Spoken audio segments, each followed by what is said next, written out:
السلام علیکم ورحمۃ اللہ وبرکاتہ۔ ظلم کا انجام۔ آج کل ہم ہر کسی غریب محتاج پر ظلم و زیادتی کر رہے ہیں۔ آج کل ظلم زیادتی عام ہو گئی ہے، لیکن کسی کو پتہ نہیں کہ کل قیامت کے دن ظلم و زیادتی کا بدلہ دینا پڑے گا۔ حضرت عبداللہ بن عمر رضی اللہ عنہما سے مروی ہے کہ نبی صلی اللہ علیہ وسلم نے فرمایا، ظلم قیامت کے دن اندھیرا ہی اندھیرا ہوگا۔ عائشہ رضی اللہ عنہا سے مروی ہے کہ نبی کریم صلی اللہ علیہ وسلم نے فرمایا، اگر کسی شخص نے ایک بالشت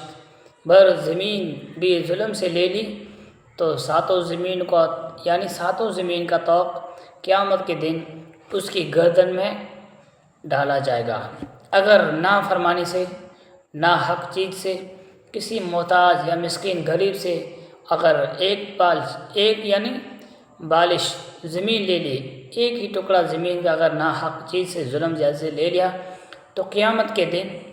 ساتوں زمینوں کا طوق اس کی گردن میں ڈال دیا جائے گا۔ ابو ہریرہ رضی اللہ عنہ نبی کریم صلی اللہ علیہ وسلم سے روایت کرتے ہیں، ابو ہریرہ رضی اللہ عنہ نبی کریم صلی اللہ علیہ وسلم سے روایت کرتے ہیں کہ جس نے اپنے بھائی کی عزت پامال کر کے یا کسی اور طریقے سے ظلم کیا ہے تو اس سے آج ہی اس دن کے آنے سے پہلے قیامت کا دن آنے سے پہلے معافی کرا لے، جس دن نہ دینار ہوں گے نہ درم ہوں گے، اس دن نہ دینار نہ درم، پیسے وغیرہ کچھ نہیں ہوں گے، جو پیسے دے کے جان چھڑا لیں، لیکن جان یہاں چھوڑا لیں اس دنیا میں جا کر کسی پر ظلم و زیادتی کی ہے تو اسے معافی مانگ لے۔ اگر اس کے پاس نیک عمل ہوگا، جس نے ظلم کیا ہوگا، اگر اس کے پاس نیک عمل ہوگا تو اس کے ظلم کے بدلے میں وہی لے لیا جائے گا، اور اگر کوئی نیک عمل اس کے پاس نہیں ہوگا تو اس کے ساتھی مظلوم ظلم والے نے جس مظلوم کو ستایا تھا اس مظلوم کے گناہ اس پر ڈال دیے جائیں گے۔ اگر جو ظالم ہے، جو مظلوم کو ستا رہا ہے، اگر اس کے پاس ظالم کے پاس اگر نیک عمل نہیں ہے تو مظلوم کے جو گناہ ہیں اس پر ظالم پر ڈال دیے جائیں گے۔ ابو موسیٰ رضی اللہ عنہ سے روایت ہے،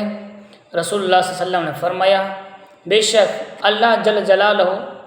ظالم کو مہلت دیتا ہے، اللہ رب العالمین ظالم کی رسی کو ڈھیلی ہی چھوڑتا ہے، ڈھیل دیتا ہے ظالم کو، پھر جب اسے پکڑتا ہے تو پھر نہیں چھوڑتا ہے، اور جب اللہ رب العالمین اس رسی کو مضبوط سے پکڑتا ہے تو پھر نہیں چھوڑتا ہے۔ اس کے بعد آپ نے یہ آیت پڑھی، وَكَذَلِكَ أَخْذُ رَبِّكَ إِذَا أَخَذَ الْقُرَىٰ وَهِيَ ظَالِمَةٌ إِنَّ أَخْذَهُ علیم شدید۔ تیرے پروردگار کی پکڑ کا یہی طریقہ ہے جب کہ وہ بستیوں کے رہنے والے ظالموں کو پکڑتا ہے، بے شک اس کے پکڑ دکھ دینے والی اور نہایت سخت ہے، اللہ رب العالمین کی جو پکڑ ہے وہ سخت ہے۔ آج دیکھا دیا جائے ہم کسی عام پر ظلم زیادتی کر رہے ہیں، آج ظلم زیادتی کو عام سمجھ رہے ہیں، بہت کسی کو ستا رہے ہیں، لیکن کسی کو یہ معلوم نہیں کہ ظلم کا بدلہ قیامت کے دن لیا جائے گا۔